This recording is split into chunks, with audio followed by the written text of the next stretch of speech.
Annuity का topic discuss करने के बाद एक छोटा सा टॉपिक है, एन्युटी से ही रिलेट करता है, जिसे हम लोग कहते हैं परपेचुइटी।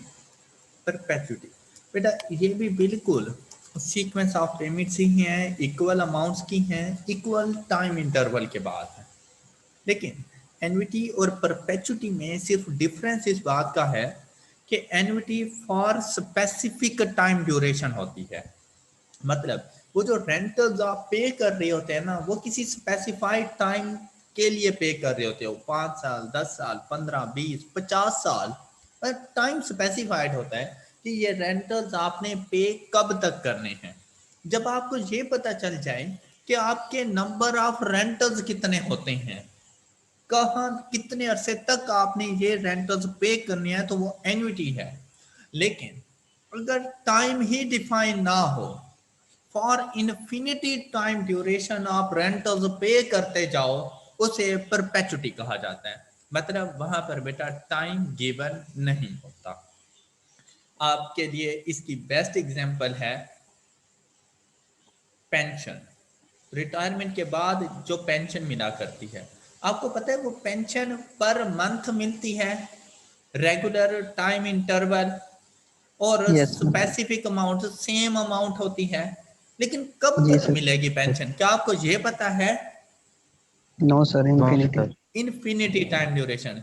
बेटा इवन के after the death of a person, उसके घर वालों को, उसके अगर कोई औलाद है, उसकी बेवा है, जो है, उनको मिलती रहती है, तो टाइम डिफाइन नहीं हो सकता। तो ऐसी सिचुएशन में हम इसे एन्युटी नहीं कहते, हालांकि वो एन्युटी की तरह लग रहा है, लेकिन एन्युटी नहीं कहते, हम उसे परपेचुटी कहते हैं। अब आप मुझे बताएं बेटा, जब आपको फ्यूचर के टाइम ड्यूरेशन का पता ही नहीं है कि एंड कहाँ पे होना है, तो क्या आप लोग उसकी फ्यूचर वैल्यू फाइंड कर सकते हो? No sir. तो बेटा जब टाइम ही डिफाइन नहीं है, तो फ्यूचर वैल्यू का कॉन्सेप्ट ही नहीं है परपेचुटी के अंदर। तो परपेचुटी में किस चीज का कॉन्सेप्ट है? सिर्फ और सिर्फ वो प्रेजेंट वैल्यू का। प्रेजेंट वैल्यू तो का। परपेचुटी में बेटा हम लोग सिर्फ प्रेजेंट वैल्यू फाइंड करके देते हैं। हाँ, ये अलग बात है कि परपेचुटी भी बिल्कुल एन्युटी की तरह दो टाइप्स की है, perpetuity ordinary and perpetuity due. इसमें डिफरेंस भी बिल्कुल वैसा ही है जैसे एन्युटी में, कि अगर rentals at the end of the time duration है, तो ऑर्डिनरी परपेचुटी इसे कहते हैं, और अगर start of the time duration है, तो फिर इसे हम लोग परपेचुटी ड्यू कहते हैं। Got it? Due. Got it? तो यस बेटा सर। इसके लिए कोई न्यू फार्मूला नहीं है। ऑर्डिनरी एन्युटी की प्रेजेंट वैल्यू का फार्मूला है ये आपके पास, जरा गौर से देखें। ऑर्डिनरी एन्युटी की प्रेजेंट वैल्यू का फार्मूला। लेकिन अब यस यहां सर। पर नंबर ऑफ रेंटल्स इन्फिनिटी हैं, तो हमने यहां पर इसे माइनस इन्फिनिटी कर दिया। क्या आपको ये बात समझ आ गई? यस सर, आगे। तो यस बेटा सर।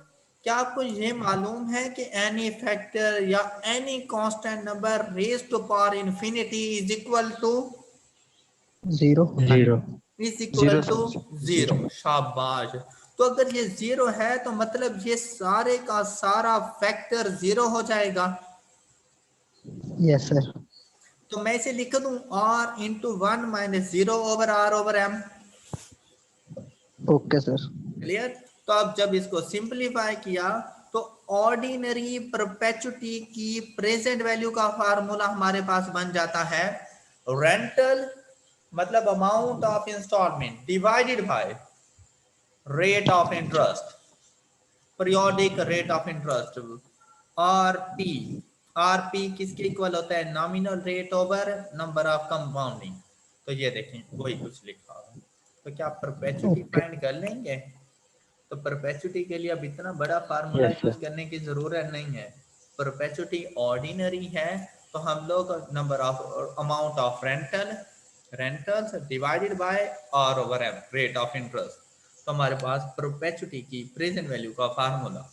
और अगर ये ड्यू में हो, तो ड्यू में हो तो डिफरेंस क्या होता था कि आप ऑर्डिनरी की प्रेजेंट वैल्यू लेकर आए, तो ऑर्डिनरी की प्रेजेंट वैल्यू तो इस तरह से हमारे पास आ रही है, और मल्टीप्लाई हो जाता था एक कंपाउंडिंग फैक्टर के साथ।